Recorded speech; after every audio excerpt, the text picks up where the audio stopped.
Hey guys, welcome back to my channel. In this video, I will show you how to update the computer's drivers on Windows 11. So let's get started. Go to search bar and type device manager.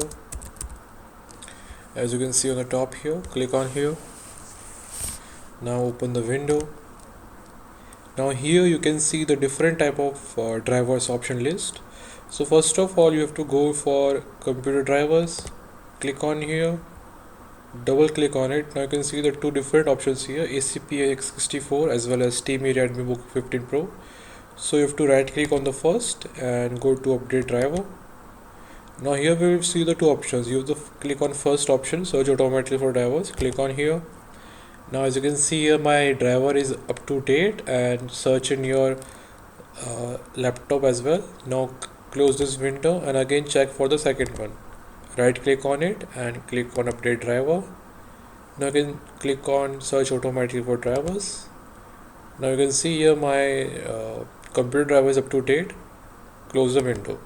Now to check update drivers for any other, you have to again go to search bar and this time you have to search for settings. Go to settings, click on settings. Now click on Windows Update and click on check for updates. Now it will start checking updates for any other necessary driver and it will show the list. If it's not updated, update now to keep your PC and laptop smooth working. It will take 25 to 30 seconds to check whether you got update or not.